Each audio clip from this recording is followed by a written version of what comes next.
Indian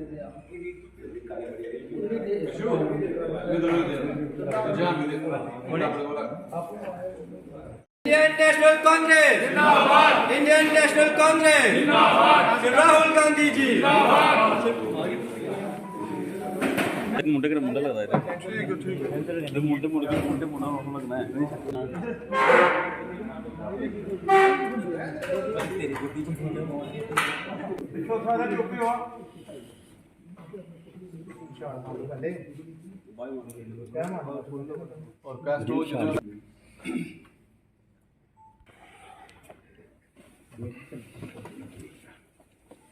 और आज की जो ये मीडिया वार्ता है आपके यहाँ पे जिला कांग्रेस कमेटी द्वारा यहाँ आयोजित की जा रही है और हम सब के बीच में आज ये हमारे सीनियर कांग्रेस लीडर पूर्व एमएलसी रहे हैं श्री वेद महाजन जी, ये मुख्य तौर पर आपके सवालों जवाबों के लिए और अपनी बात कहने के लिए उपस्थित होंगे। और इनके साथ हमारे शशि शर्मा जी जो सेक्रेटरी हैं प्रदेश कांग्रेस कमेटी के, वो भी आपके सवालों जवाबों के लिए तैयार रहेंगे। और जय भारत सत्याग्रह जैसे कि आप सब साथियों को विदित है कि जिस तरह से इस एनडीए सरकार ने और मोदी सरकार ने कॉन्स्टिट्यूशन को विरोध किया है, तो जो धक्केशाही और जिस धक्के के साथ हिंदुस्तान चल रहा है उसके खिलाफ आज पूरे हिंदुस्तान में जय भारत सत्याग्रह हमारे माननीय एआईसीसी के अध्यक्ष जनाब मल्लिकार्जुन खड़गे जी के नेतृत्व में पूरे हिंदुस्तान में चल रहा है। और उसी कड़ी को आगे बढ़ाते हुए पूरे ज़िले में अगले 10 दिनों में आप तमाम ब्लॉकों में और तमाम कॉन्स्टिट्यूंसीज में जय भारत सत्याग्रह को देखेंगे। और हमारी तमाम यहाँ पर एआईसीसी के पीसीसी के मेंबरान, जिला कांग्रेस कमेटी के हमारे अहदेदारान, ब्लॉक कांग्रेस कमेटी के प्रेसिडेंट, उनके साथी और फ्रंटल ऑर्गेनाइजेशन के जितने भी साथी इस प्रेस कॉन्फ्रेंस में हैं वो भी आपसे समय समय पर रूबरू होते रहेंगे। और हम आपसे यही निवेदन करेंगे, इस समय पूरे हिंदुस्तान की जो नज़रें हैं वो राहुल गांधी जी की तरफ हैं। उस राहुल गांधी ने जिन्होंने 4000 किलोमीटर की पैदल भारत यात्रा की और उसके बाद तमाम लोगों का दुख दर्द सुना, और उस हाइप के कारण आज जो मोदी सरकार को परेशानी हुई और जिस तरह से उनकी संसद सदस्यता को रद्द किया गया और जिस तरह से बाकी कानूनी प्रक्रिया का जो प्रचलन चल रहा है, जैसे कि उनको अपना घर खाली करने के लिए 1 महीने का जो नोटिस दिया गया है, हालांकि हर कांग्रेस कार्यकर्ता के, हर हिंदुस्तानी का घर वो राहुल गांधी का घर है। और हम उस कैंपेन में भी हम सब साथ चल रहे हैं और हम राहुल जी के नेतृत्व में सक्षम हैं इस मोदी सरकार को खाट फेंकने के लिए। और उसी को आगे बढ़ाते हुए हमारा जो ये सत्याग्रह है ये आपको पूरे ज़िले में दिखेगा। और हमारे साथ इस पूरे ज़िले में, इस यात्रा में, सत्याग्रह में हमारे सीनियर साथी श्री वेद महाजन जी और शशि शर्मा जी हमारे साथ बने रहेंगे। जैसा कि आप जानते हैं कि पिछले बहुत से हफ्तों से कांग्रेस पार्टी और पूरी अपोजिशन, पूरे कंट्री की अपोजिशन जो है आज सड़कों के बीच में है, आज गलियों के बीच में है। लेकिन उसका कारण क्या है? उसका कारण ये है कि डेमोक्रेसी के ऊपर, कॉन्स्टिट्यूशन के ऊपर जिस तरह से हमले किए जा रहे हैं और जो राइट्स हैं हमारे, एक नागरिक होने के नाते जो हमारे राइट्स हैं उनको कैसे, उनकी आवाज़ को कैसे दबाया जा रहा है, ये सब चीज़ों के बारे में आप अच्छी तरह से जानते हैं। और इसी सिलसिले में पार्टी ने एक प्रोग्राम दिया है जय भारत सत्याग्रह, जो कल 1 अप्रैल से शुरू हुआ और पूरे हिंदुस्तान में जो बाबा साहब अम्बेडकर की मूर्तियाँ हैं जहाँ पे भी, वहाँ पे बैठ के ये शांतिपूर्वक सत्याग्रह सभी जगह कल किया गया। और इसी तरह जम्मू में भी ये सत्याग्रह कल वहाँ पे किया गया। और आपने देखा कि ये सत्याग्रह क्यों हमने शुरू किया, क्योंकि हम सब जितने भी कांग्रेस के वर्कर हैं, जितने कांग्रेस के नेता हैं, हम महात्मा गांधी के सिपाही हैं। और उन्होंने हमें ये रास्ता बताया था सत्याग्रह का, कि जब आप एक बात नहीं मानी जाती तो सत्याग्रह करना चाहिए। आपने देखा महात्मा गांधी ने एक सत्याग्रह करके उन्होंने अंग्रेज़ों को यहाँ से भगा दिया। तो ये कोई छोटी बात नहीं थी।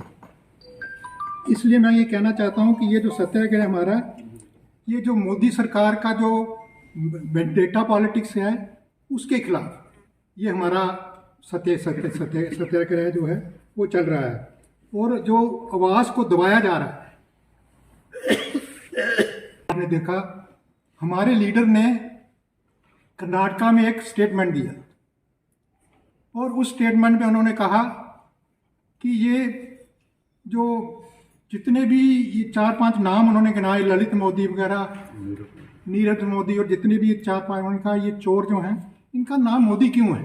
सिर्फ उन्होंने ये कहा, उन्होंने कोई प्राइम मिनिस्टर का नाम नहीं लिया उसमें, ना ही किसी को हमारे ओबीसी के खिलाफ जो ये एक प्रचार शुरू किया जा रहा है, ऐसी उनकी कोई मंशा।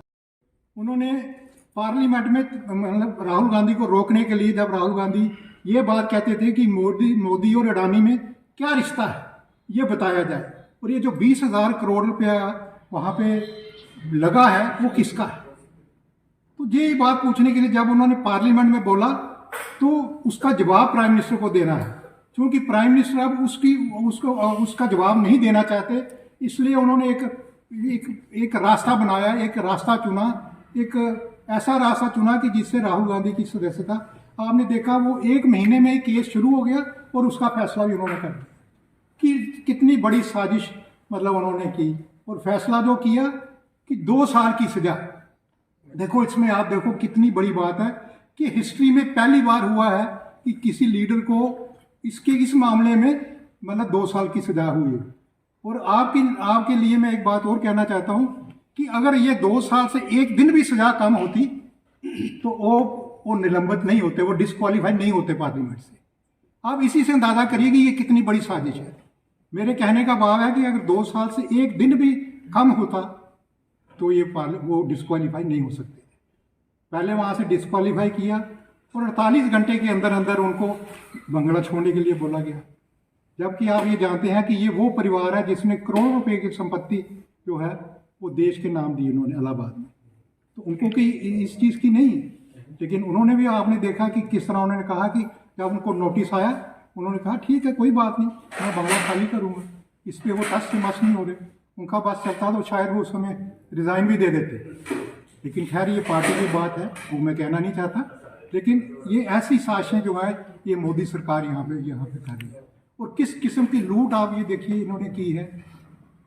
जितना भी कांग्रेस की लीडरशिप में और दूसरी सरकारें जो भी हिंदुस्तान में रही मोदी सरकार को छोड़ के, जितने भी एसेट्स उन्होंने इस मुल्क में बनाए, जितने भी बनाए, तो वो आया था, मैंने स्पेशली इसमें रखा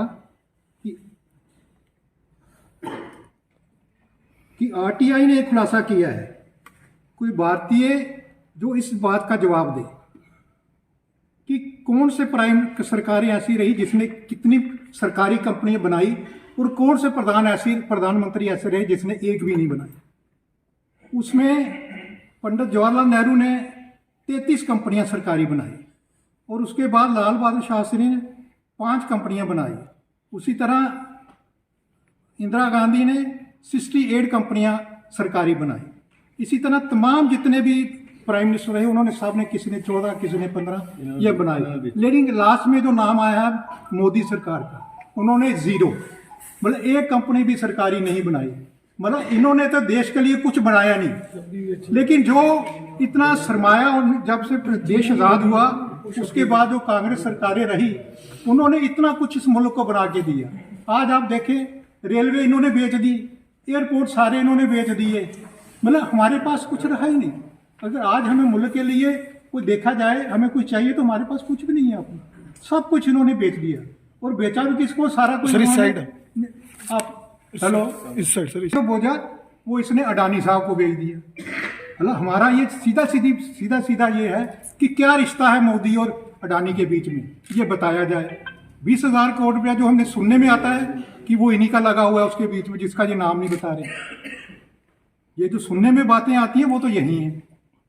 तो ये सारी बात है। हमने ये अब एक जो प्रोग्राम बनाया है जय भारत का, ये जो सत्याग्रह का, ये पूरे हिंदुस्तान में बनाया। और इसी तरह जम्मू कश्मीर के हर ज़िला में इसने डिस्ट्रिक्ट जो अपने इंचार्ज हैं वो बनाए हैं और साथ में को इंचार्ज बनाए हैं। इसी तरह आज से कल से सारे जम्मू कश्मीर के जितने भी ज़िला हैं आज सभी जगह पे प्रेस कॉन्फ्रेंस हो रही है और डिस्ट्रिक्ट की मीटिंग जो है सब जगह। और इसी तरह जितने भी हमारे ब्लॉक्स हैं, इसी तरह ये ब्लॉक में भी एक मीटिंग, 2 मीटिंगें जो हैं वो आने वाले टाइम में हम करेंगे। हमारे प्रदेश कांग्रेस कमेटी के सीनियर लीडर वेद महाजन जी, XMLC, उनके साथ बैठे हुए कठुआ जिला के प्रधान पंकज डोगरा जी AICC मेंबर भी हैं जो, इनके साथ ही यहाँ मेरे साथ नरेश शर्मा जी मेंबर AICC, पूर्व चेयरमैन हैं यहाँ म्यूनसिपैलिटी के, नीटू जी, सुधीर पठानिया जी, भंडारी जी, जोगराज जी। जैसा कि पंकज जी ने आपको फरमाया कि हमारी हाई कमांड में ड्यूटी लगाई है बेदमाजी की सरबराही में, तो हम यहाँ पर ये जो जय भारत सत्याग्रह पूरे देश में चल रहा है 1 तारीख से लेके 8 तारीख तक, तो उसी के सिलसिले में यहाँ भी हर ब्लॉक में, हर असेंबली सेगमेंट में ये सत्याग्रह होगा और हम चंदा बिशाना उसमें शामिल होंगे इस डिस्ट्रिक्ट कांग्रेस कमेटी के अहदेदारों के साथ। और मेन इसका जो मुद्दा है, आप सबको पता है कि ये जो तानाशाही सरकार केंद्र में चल रही है, अनडिक्लेयर्ड इमरजेंसी इन्होंने लगा दी है। जिस तरह से ये बखलाए हुए हैं राहुल गांधी के बाद, जोड़ो यात्रा के बाद, तो इनको बड़ी दिक्कत आ रही, बड़ी परेशानियां आ रही है कि कैसे फेस करें लोगों को। और उस बुलाहट में ही इन्होंने पहले उनको किसी भी तरीके से तो सजा करवाई, उसका तो चलो 2 साल का इन्होंने जो किया वो कानूनी कार्रवाई हम कर लड़ेंगे। उसके बाद इतनी जल्दी में बंगला खाली करो, ये लोगों के तो आज भी बंगले हैं, ना वो राज्यसभा मेंबर हैं ना वो लोकसभा मेंबर है, अभी तक बंगले लेके बैठे हैं। तो ज़्यादा ना कहता हुआ मैं सिर्फ आपको यह आश्वासन देता हूँ